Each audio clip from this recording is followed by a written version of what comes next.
Ce matin, nous sommes réunis pour écrire une nouvelle page de notre histoire. Une nouvelle page parce que nous avions été conseillés, mais nous n'avons pas écouté. D'autres ont osé, nous ne les avons pas accompagnés et nous relançons encore la machine cette fois-ci. Nous avons donc, comme les prédécesseurs l'ont dit, nous avons constaté que le modèle économique qui nous a été imposé depuis quelques décennies ne produit pas de fruits. Nous avons pensé qu'on ne peut pas nous imposer une manière de nous développer parce que ces manières ne cadrent pas du tout avec notre vision, avec notre communauté, notre société. Je pense que de vous à moi, nos pays ont passé le temps à s'endetter et ne plus jamais pouvoir se financer pour investir dans des domaines clés. Au point qu'aujourd'hui, nous prenons donc des prêts pour rembourser des prêts. Comment est-ce qu'on peut se développer dans ce contexte? Et c'est normal que ces institutions qui nous prêtent l'argent ne veuillent ou ne souhaitent pas que nous puissions donc nous en sortir. Si je vous prête de l'argent, moyennant des intérêts, il est normal que je mette tous les moyens pour que cet argent ne vous serve pas à vous départir de moi. Et donc, ça pose un problème. Nous avons donc aussi réfléchi et nous nous sommes posé beaucoup de questions. Comment est-ce que nous pouvons avoir autant de bas-fonds riches en terre et que nous continuons d'importer par exemple du riz? Comment est-ce que nous pouvons produire de la tomate que des gens viennent payer à vil prix et encore nous réimportons de la pâte de tomate? Comment est-ce que nous pouvons produire des produits tels que le soja, le sésame et beaucoup d'autres produits oléagineux? Nous les exportons, mais nous réimportons de l'huile. Ce système que nous qualifierons d'impérialiste ne fait que enrichir la petite minorité que nous appelons la bourgeoisie et appauvrir les masses populaires. Il y a donc un déséquilibre qui nous a conduit petit à petit vers ce que nous savons, le terrorisme aujourd'hui. Phénomène créé et inventé, mais qui a connu l'adhésion d'une bonne partie de Burkinabés parce que n'ayant pas le choix, le fait de la pauvreté, ils se sont engagés. Nous pensons que cette nouvelle page qui s'inscrit et qui est en train de s'écrire ce matin doit pouvoir remédier à beaucoup de problèmes que nous connaissons, que ce soit l'emploi des jeunes et même ce phénomène de terrorisme.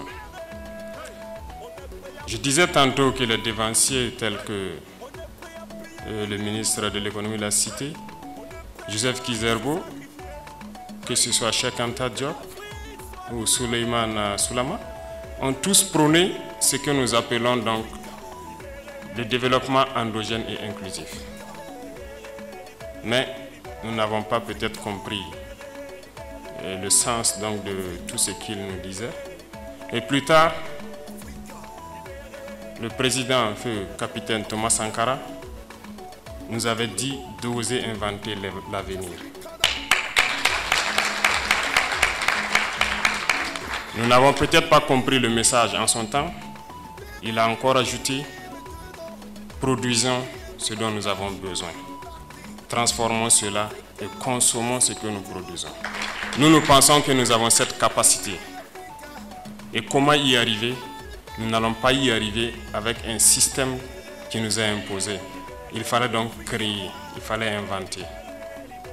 En lisant, nous avons aussi vu dans le programme politique d'un éminent homme politique qui est ici présent dans la salle, j'ai nommé le professeur Laurent Bado, qui a passé son temps à nous rappeler qu'il fallait que nous fassions du développement endogène le levier de notre socle économique. Mal compris ou je ne sais comment qualifier, nous avons décidé de mettre en pratique tout ce que nos devanciers nous avaient conseillé et que nous n'avons pas voulu peut-être écouter ou comprendre. Voilà pourquoi en février, nous avons décidé de créer l'agence pour la promotion de l'entrepreneuriat communautaire. Et cette agence, le travail que va faire l'agence doit rejoindre un travail que le ministère de la Jeunesse et de l'Emploi est en train aussi de développer. Si vous avez suivi ces derniers temps, nous avons lancé à FADA donc les bureaux qui doivent s'installer dans nos universités pour essayer de recanaliser nos étudiants vers l'emploi, la formation donc pour l'emploi. Ici, ce matin, nous sommes là donc pour lancer un appel à tous les Burkinabés, qu'ils soient sur le territoire ou de la diaspora, pour souscrire massivement à ce projet. Parce que l'avenir du Burkina, ne rêvons pas, ça ne viendra pas d'ailleurs. C'est nous qui devons l'inventer, c'est nous qui devons créer cet avenir, l'entretenir et nous approprier cela. J'invite donc tout le monde à souscrire massivement, à nous permettre de créer nos entreprises, à nous approprier nos entreprises. Et d'ailleurs, je pense que c'est à cela que nous allons mieux les entretenir. Et qui d'autre pourra travailler dans ces entreprises que nous-mêmes? Voilà pourquoi le ministère de la Jeunesse se bat aussi à orienter. Parce que la réforme qui va suivre, il s'agit de réformer le système. Quand j'écoutais tout de suite la capsule, je vous ai vu rire à l'intervention de l'étudiant. Ça veut dire beaucoup de choses. Il faut canaliser les gens vers l'emploi professionnel.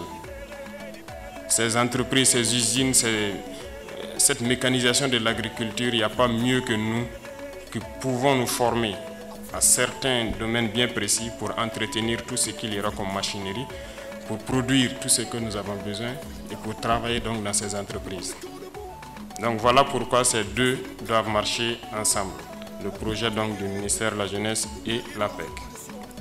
L'APEC a fait appel donc à une société coopérative qui a fait ses preuves, qui a une bonne expérience donc dans le domaine et qui, avec qui plutôt nous avons échangé pour qu'il puisse accompagner et soutenir dans un élan patriotique pour que le Burkina Faso puisse passer donc à un nouveau modèle économique.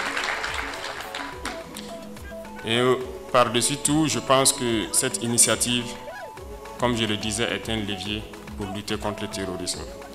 Parce que tant que les jeunes ne seront pas employés, tant qu'ils seront désœuvrés, ils seront donc soumis à toute tentation. Tentation donc d'aller vers la facilité, de chercher d'autres solutions. Et ça peut entraîner le grand banditisme et le terrorisme que nous connaissons. Il s'agit donc pour nous de pouvoir employer le maximum de jeunes dans la production, dans la transformation et maintenant dans la commercialisation. Parce que ce n'est pas à nous d'importer ce que nous consommons, mais c'est au Burkina de pouvoir exporter. Les domaines choisis sont assez illustratifs. Il s'agit donc de produire, de transformer certaines matières et aussi d'exploiter nos ressources par nous-mêmes. Parce que cette jeunesse est vaillante. Lorsque nous faisons un tour sur les sites artisanaux, on les voit plonger dans les profondeurs de la terre sans équipement de sécurité, sans souci, à la recherche de l'or. Nous pensons que nous pouvons mécaniser le domaine, donner un peu d'amélioration et pouvoir produire notre or nous-mêmes. Sur ce donc, nous ne serons pas longs. C'est quelques exemples, quelques explications pour montrer à tous ceux qui sont peut-être hésitants ou ceux qui n'ont pas compris que nous allons souscrire massivement. Nous allons prendre en compte notre destin parce que c'est là que cette phrase a tout son sens et nous allons évoluer vers un avenir radieux. Et je compte sur tous ceux, les Burkinabés de l'intérieur comme de l'extérieur, pour une souscription massive pour qu'avant la fin de l'année, poussent des terres, de nouvelles usines, de nouvelles entreprises au profit de tous les Burkinabés. La patrie ou la mort. Merci camarades.